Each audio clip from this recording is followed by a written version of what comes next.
बिस्मिल्लाहिर्रहमानिर्रहीम अस्सलाम वालेकुम। आज मैं बनाने लगी हाँ चिकन कढ़ाई। जिदे वास्ते मैं लिया 1 किलो चिकन लिया वा, 2 प्याज कट्टे आ दरमियाने साइज दे सी, बहुत बड़े नहीं सी, दरमियाने जे प्याज सीगा। 3-4 मैं छोटे छोटे टमाटर सी, टमाटर बड़े नहीं, बारिशां हो रही ना, टमाटर सब्जी आ नहीं रही अच्छी। 3-4 छोटे छोटे टमाटर सी, बिल्कुल छोटे छोटे से वो कट्टे हैं मैं। लसन अदरक का पेस्ट आ, नमक मतलब आपकी मर्जी जिन्ना तुसी डालो, हसबे ज़ायका। आधा चम्मच हल्दी का वा, 1 चम्मच लाल मिर्च पीसी हुई, 1 चम्मच खाने वाला 1 चम्मच लाल मिर्च का पीसी हुई दा, गरम मसाला 1 चम्मच आ, 1 चम्मच सुक्का धनिया वा, दही वा 2-3 चम्मच दही दे लाए, 1 प्याली है तकरीबन, पूरी भरी नहीं दी, थोड़ी जी कम आ प्याली तो, 1 प्याली दही दी ले। लेकिन मैं सिंपल सादा तरीके ना फटाफट बना लेनी है कढ़ाई के। मेहमान आए होन फटाफट बना लवो, इदा बना लेनी है, फटाफट कढ़ाई बना लेनी है। नाल 2 मिर्चा लिया वा, सब्ज़ 2 मिर्चा कट के डालूंगी, फिलहाल हजे नहीं डालूंगी, थोड़ी देर ठहर के डालूंगी। हुण मैं बनाना शुरू कर दी है। हमारे रही कढ़ाई हुण मैं रख ली है, कढ़ाई में डाल दी ऑयल।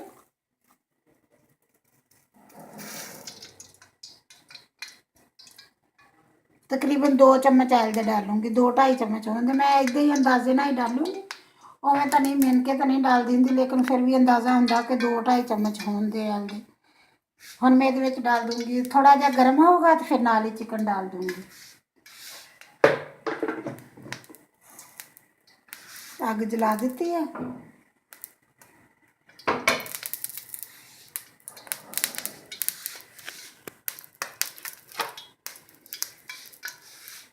बिस्मिल्लाहिर्रहमानिर्रहीम। हुण मैं ये डाल देनी है चिकन।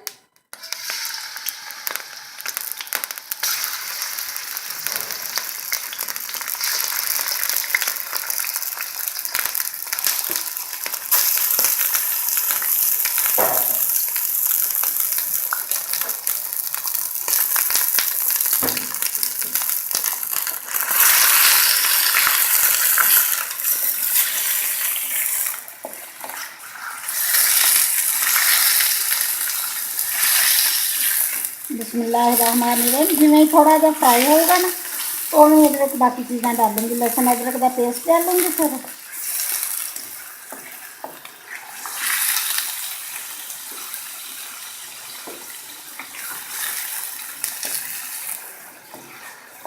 बिस्मिल्लाहिर्रहमानिर्रहीम। हुण मैं डालूंगी लसन अदरक का पेस्ट।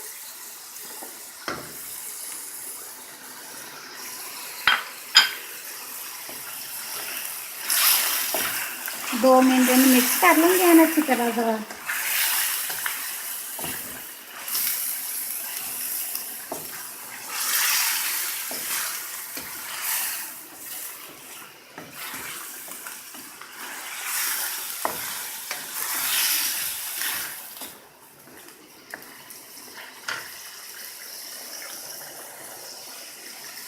मैं सारिया चीज़ां धो के रखिया से, मैंने याद भुल गया दसन का। चिकन अच्छी तरह धो के रख ले, प्याज धो के रख ले, टमाटर धो के अच्छी तरह कट के रख लिया से। बाकी जड़ियाँ चीज़ां इदा दी सारिया धो के अच्छी तरह फिर रख दी हूँ मैं।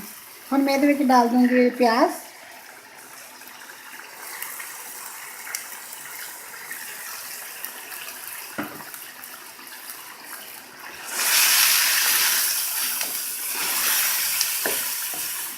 नाल ये डाल दूँगी टमाटर।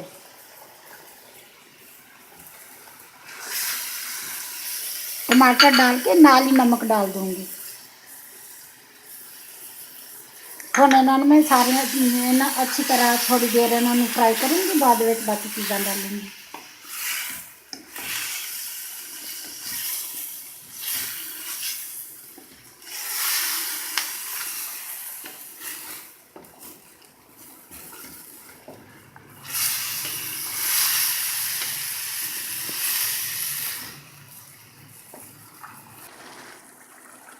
बिस्मिल्लाहिर्रहमानिर्रहीम। मैं प्याज से टमाटर पाया 2 मिनट हो गए, 2-3 मिनट होए, 2-3 मिनट वास्ते मैं उन्होंने फ्राई किया। हुण मैं ये डाल दूँगी बाकी चीज़ां। ये डाल दूँगी मिर्च, लाल मिर्च पीसी हुई, नाल डाल दूँगी हल्दी,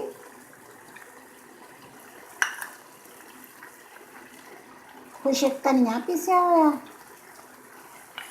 गरम मसाला, डाल के इन्हों अच्छी तरह मिक्स करूँगी। हम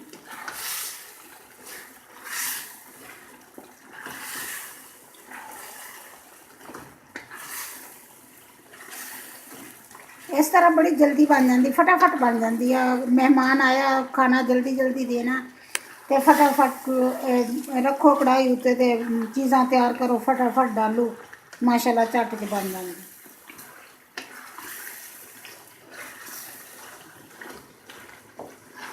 हुण मैं 2-3 मिनट वास्ते बंद करके रख दूँगी। उत्ते दे ढक्कन दे के ना 2-3 मिनट लिए बंद कर दूँ, बस 2-3 मिनट वास्ते, ज़्यादा नहीं।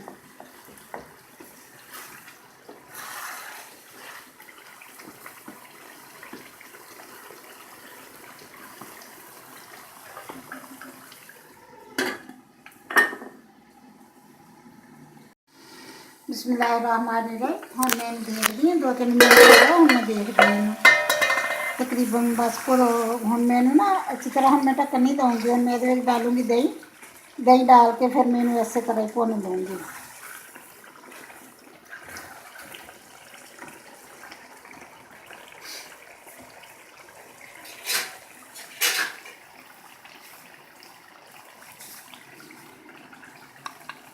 बिस्मिल्लाहिर्रहमानिर्रहीम। हम मिर्च डाल दी दही,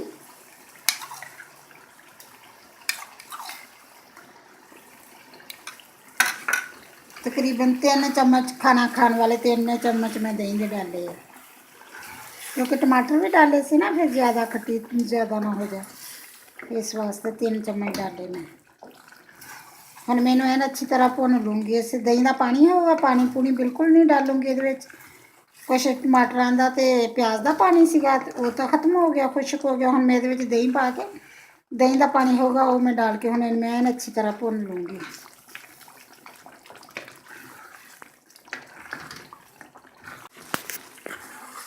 बिस्मिल्लाहिर्रहमानिर्रहीम। तकरीबन मैं चिकन मेरा अच्छी तरह गल गया वा, वैसे भी मसाला भी बन गया है। हम थोड़ी देर लगूगी भुनन नूं। हम मैं डाल दूँ 1 सब्ज़ मिर्च डालूँगी, 1 सब्ज़ मैं बाद में डालूँगी, फिर उत्ते सजाने वास्ते रखूँगी उन्हें।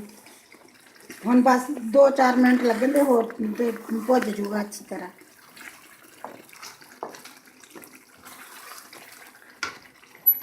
दरम्यानी जी आंच ते बना रही हाँ, फुल आंच नहीं की। अगर फुल आंच करूँगी तो सड़ जूगा, क्योंकि ना ये मैं पानी डालिया, बिल्कुल सिर्फ दही का पानी है। या टमाटरों का प्याज का पानी सीगा ते या हुण दही का पानी है, बिल्कुल नहीं पानी डालिया। तो माशाल्लाह बहुत अच्छी बन रही है।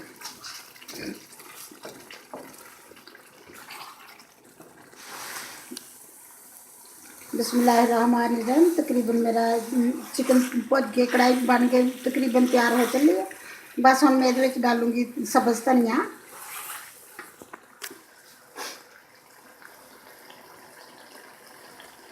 बिस्मिल्लाहिर्रहमानिर्रहीम।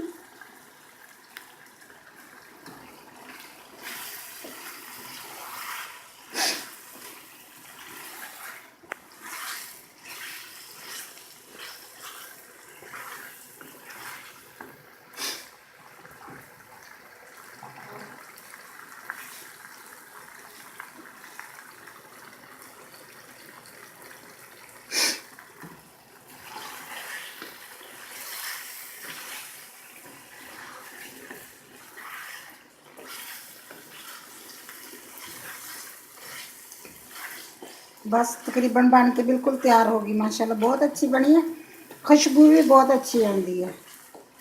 बस 1-आधा मिनट होर भुनूँगी तो फिर बंद कर दूँगी। फिर ये मैं डालूँगी थोड़ा जीरा,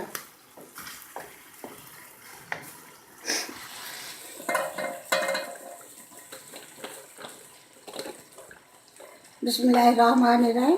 तकरीबन बन के कढ़ाई बिल्कुल तैयार हो गई है। माशाल्लाह बहुत अच्छी बनी है, देखने तो माशाल्लाह बहुत अच्छी लगती है, खाया पता लगूगा कि किदां दी बनी है। ये मैं डालूँगी सिर्फ सफ़ेद ज़ीरा, आधा चम्मच डालूँगी सफ़ेद ज़ीरा पीसा हुआ। ये खुशबू माशाल्लाह बहुत अच्छी, मैनू तो बहुत अच्छी आती है खुशबू।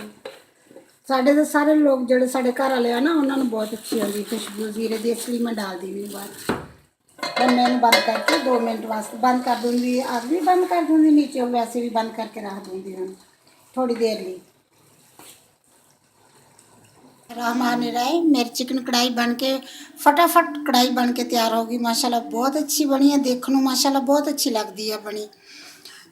खाओ पता लगूगा कि किदां दी आ। अगर मेरी वीडियो पसंद आए लाइक करना, शेयर करना, सब्सक्राइब करना, प्लीज़ सब्सक्राइब ज़रूर करना। अल्लाह हाफिज़।